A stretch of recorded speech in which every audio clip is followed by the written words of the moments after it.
సభ్యురాలు పద్మావతి మేడం గారికి, అలాగే మరి ఈనాటి సభ అధ్యక్షులు అనంతరాములు గారికి, అలాగే గ్రంథాలయ చైర్మన్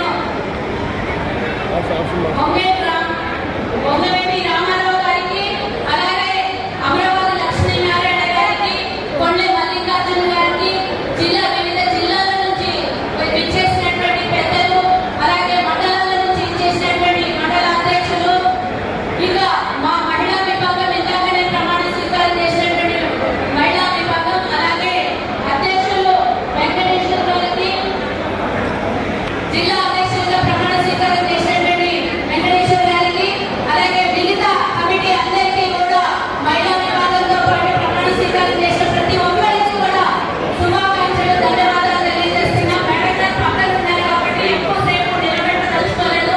కానీ రెండే రెండు ముక్కలు నేను మాట్లాడి మేడం గారి మాట మన ఆంధ్రప్రదేశ్లో ప్రభుత్వ పరంగా కానీ ఒక మహిళగా కానీ శాసనసభ్యురాలుగా కానీ వారు మనకేం చేయబోతున్నారు, మన వంతు పాత్ర ఏంటి అని వారి నోట వినాల్సినటువంటి అవసరం ఉంది. కాబట్టి కేవలం నేను రెండే లైన్లు మాట్లాడి ముగిస్తాను. ప్రభుత్వం వచ్చిన తర్వాత మొట్టమొదటిసారి కార్పొరేషన్ ఇచ్చింది.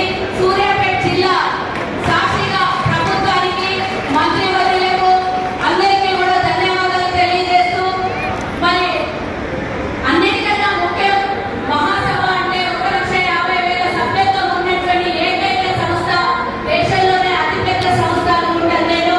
ఈ సంస్థలో సభ్యత్వం చేయడం అనేది మనము మన కుటుంబీకులు, మన ఆర్యవేశలో మన హక్కును కలిగించుకోవడమే.